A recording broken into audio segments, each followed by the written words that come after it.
नमस्कार बच्चों, स्वागत है आपका अपने YouTube चैनल हरियाणा सेंट्रल पर। आज 2 तारीख हो चुकी है, 2 अगस्त हो चुका है, ठीक है। और जो समस्याएं हम लगातार 7 या 8 दिन से उठा रहे हैं उनका अभी तक कोई ठोस समाधान कमीशन या सरकार के द्वारा नहीं निकाला गया है। लगातार हम इन आवाज़ों को उठा रहे हैं और एक बात स्पष्ट रूप से बता देना चाहता हूँ, गलत को गलत बोला जाएगा, सही को सही बोला जाएगा। मुझे जो आप धमकियाँ दे रहे हो चैनल उड़ाने की, चैनल उड़ा देंगे आपका, आज आपका चैनल उड़ जाएगा। और लगातार जो पोस्टें हैं दूसरे जो सोशल मीडिया प्लेटफॉर्म है वहाँ से मेरे को बैन कर दिया गया है, पोस्टों को डिलीट करवा दिया गया है। मैं देखिए, जब तक मेरे हाथ में है, मुझे एक माध्यम मिलेगा या माध्यम नहीं भी मिलेगा, मैं जो गलत हो रहा है उसको लगातार उठाता रहूँगा, उस आवाज़ को। और जब तक ये समस्याएं ठीक नहीं हो जाती तब तक वो आवाज़ उठती रहेगी।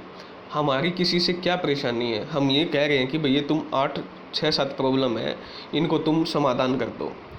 अगर जिन लोगों को प्रॉब्लम हो रही है, या 1-2 बंदे हैं जो भड़का रहे हैं लोगों को मेरे खिलाफ़, उनको ये परेशानी है कि अगर चीज़ें ठीक हो गई तो जो गड़बड़ वाले बच्चे हैं वो नहीं लगेंगे। यही तो मामला है। अगर गड़बड़ ना होती पेपर में तो कोर्ट में केस क्यों होता? अगर कोर्ट में केस होता तो कोर्ट HSSC को क्यों बोलता कि भाई तुम अपनी गलतियां सुधारो, तुम जल्दबाजी करने पे क्यों तुले हुए हो, तुम क्यों अड़े हुए हो, तुम क्यों अपने आप को ठीक कह रहे हो जब तुम्हारे उसमें इतनी गलतियां हैं, तुम्हारी प्रोसेस में इतनी गलतियां हैं। फिर से मैं दोहरा देना चाहता हूँ कि सबसे बड़ी जो गलती है वो है सोशियो इकोनॉमिक मार्क की। ये कल हाई कोर्ट ने भी बोला है, ठीक है। और सोशियो इकोनॉमिक जो मार्क है वो बड़ा गंभीर मसला है। जब तक आप उसको वेरीफाई नहीं करवाओगे, आपने प्राइमरी स्टेज में 5 नंबर दे दिए, जब आप फाइनल स्टेज में 2.5 नंबर दे रहे हो तब तो आप वेरिफिकेशन करवा रहे हो। प्राइमरी स्टेज में जब आपने 5 नंबर दिए तब आप उसकी वेरिफिकेशन नहीं करवा रहे हो। तो जो बच्चा एलिजिबल है उसकी जगह पर जो नॉन एलिजिबल बच्चा जिसने फर्जी नंबर क्लेम किए वो नौकरी लग जाएगा, या नौकरी नहीं लगेगा तो वो कम से कम उस बच्चे की सीट खा जाएगा टेस्ट देने की, ठीक है।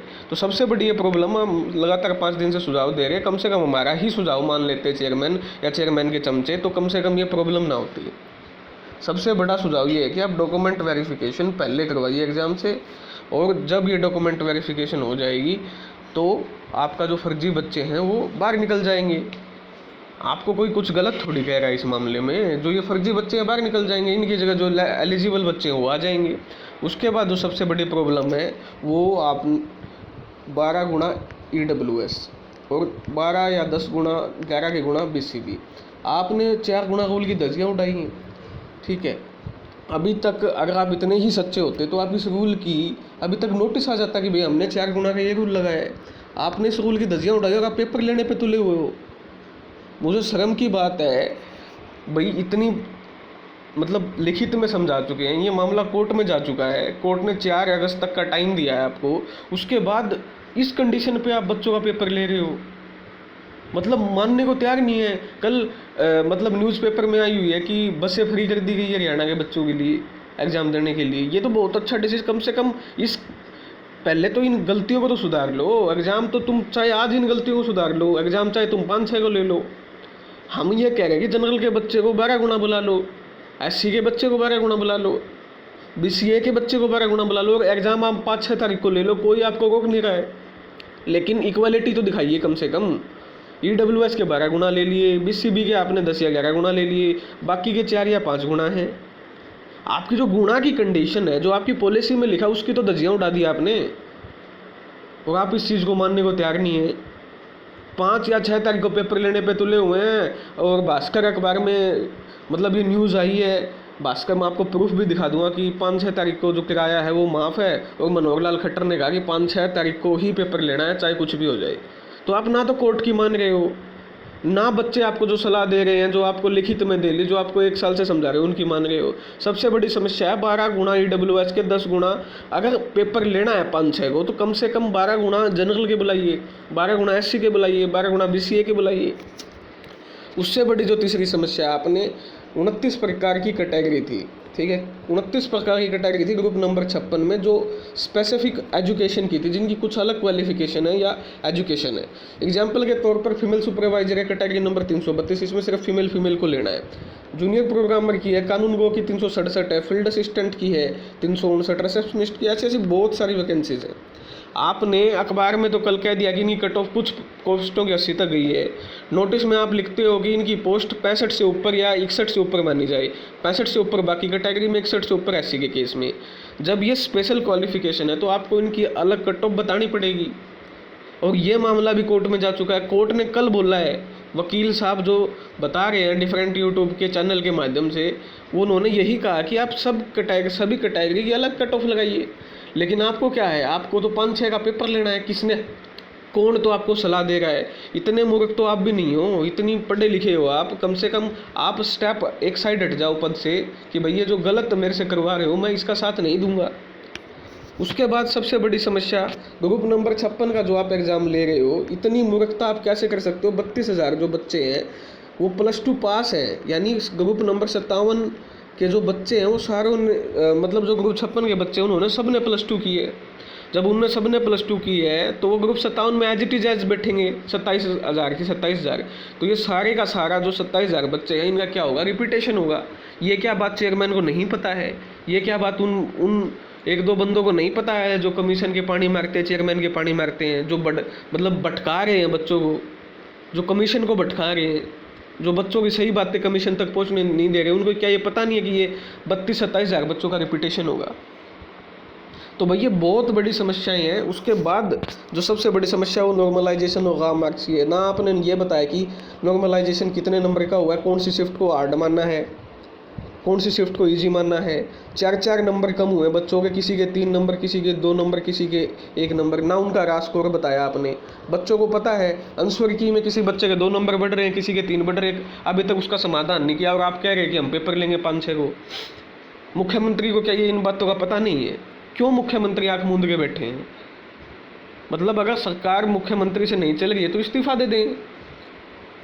तो इतनी बड़ी समस्याओं के बावजूद अगर पेपर ले रहे हैं तो भैया तो बहुत बड़ी नाइंसाफ़ी है।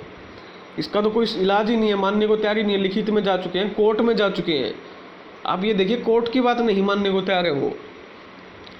तो ये सबसे बड़ी समस्याएं हैं। और दूसरी बात, ना हमारे मदद सत्ता पक्ष ने की, सत्ता पक्ष को 1 साल से समझा लिया, ज्ञापन देने का काम कर लिया, सब कुछ करके देख लिया, मुख्यमंत्री से बात करने की कोशिश कर ली, ना हमारी कमीशन ने सुनी, ना हमारी विपक्ष ने सुनी। विपक्ष में चाहे वो आपकी सबसे बड़ी विपक्षी पार्टी हो या अन्य विपक्षी पार्टी हो, रोटियां सेकने का, राजनीतिक रोटियां सेकने का उन्होंने काम किया। पिछले 7-8 दिन से वो मुंह को दर्शक बनी हुई है, एक बार भी किसी ने नहीं बोला, ठीक है।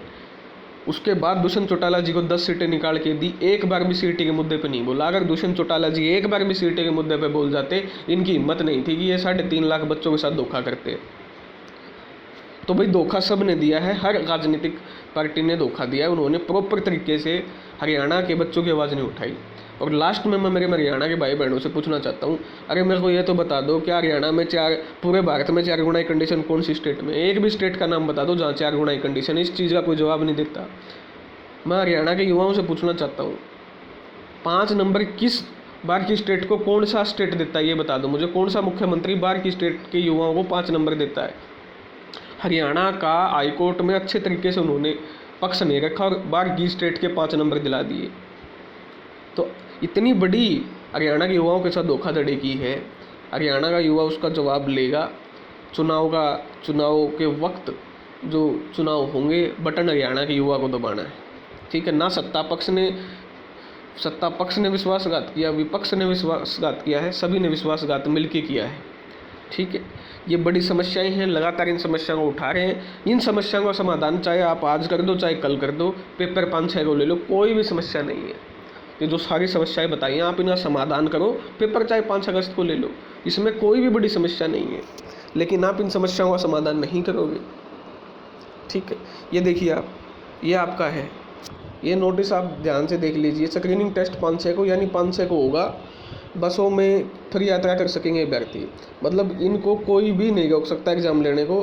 करनाल में, पानीपत, पंचकुला, कुरुक्षेत्र, हिसार 5 जगह पर होगा। सरकार ने निर्णय ले लिया है कि सरकार ने निर्णय ले लिया है, इस चीज़ को देख लीजिए कि 500 को पेपर होगा, चाहे मतलब मामला कहीं भी गया हो, कितना ही आप मामले को कहीं भी ले जाओ, कितनी ही सच्चाई बोल लो, पेपर होगा, 101% होगा। 500 को रोडवेज बस में किराया नहीं लगेगा, 70,000 अभ्यर्थी परीक्षा देंगे। पहली बात तो ये झूठ बोल दी चेयरमैन ने, सबसे बड़ी झूठ ये चेयरमैन ने बोल दी है कि 70,000 अभ्यर्थी परीक्षा देंगे। 32,000 जो ग्रेजुएट बच्चे हैं वही 27,000 ये परीक्षा देंगे, तो यानी 32,000 बच्चे परीक्षा देंगे, ज़्यादा से ज़्यादा 40,000 70,000 नहीं देंगे। तो कमीशन सभी हरियाणा के युवाओं को, सभी हरियाणा के लोगों में धूल झोंकने का काम कर रहा है। इसके खिलाफ एक्शन लिया जाएगा 101%, ये जो झूठ बोल लिया चेयरमैन ने या सरकार ने।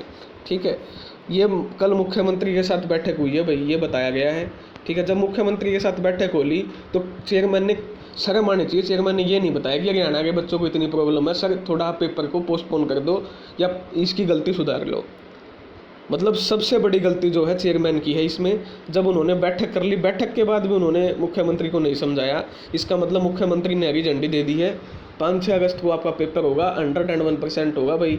आप जिन बच्चों का एग्ज़ाम है 5-6 को, वो तैयारी करते रहिए, आपकी रिवीजन करते रहिए, एग्ज़ाम होगा, ये मानने को तैयार नहीं है। ठीक है, हमारे हाथ में क्या है, गलत के खिलाफ आवाज़ उठाना, अन्याय के विरुद्ध न्याय की बातें रखना, हम वो लगातार रखेंगे। हमारे हाथ में क्या था, लिखित में देना, लिखित में हमने दे लिया। ठीक है, हमारे हाथ में क्या था, लोकतांत्रिक रूप से प्रदर्शन करना, वो कर लिया, अब भी कर रहे हैं बच्चे। उसके अलावा हमारे हाथ में क्या था, कोर्ट में जाना, कोर्ट में जा चुके हैं, कोर्ट से भी अभी तक कोई नतीजा नहीं आया है। और 5-6 को पेपर है, आज 2 तारीख है, बीच में 3 और 4 का दिन बचा है। ठीक है, देखते हैं कि क्या कोर्ट कोई फैसला बच्चों के हित में देता है। ठीक है, वही एक उम्मीद बची है भाई, कोर्ट अब उस पर डिपेंड है, सबकी निगाहें उन्हीं पे टिकी हैं। हालांकि उन्होंने 4 तारीख की डेट दी है, अब मामला बहुत पेचीदा हो चुका है, बहुत मुश्किल हो चुका है। ठीक है, ये थी आपके लिए अपडेट। कमेंट सेक्शन आपके लिए ओपन है, धन्यवाद। और जो चैनल को उड़ाना चाहते हैं भाई, उनका स्वागत है, मुझे कोई दिक्कत नहीं है, मैं बच्चों की आवाज़ उठा रहा हूँ। आप सोशल मीडिया से मेरे चैनल को उड़ा देंगे तो मैं सामने आके बच्चों की आवाज़ रखूँगा, गली गली मोहल्ले में जाके। ठीक है, अब उड़ाना है तो आप इस चैनल को उड़ाइए, और सच्चाई का साथ देना है तो सच्चाई का साथ दीजिए। धन्यवाद।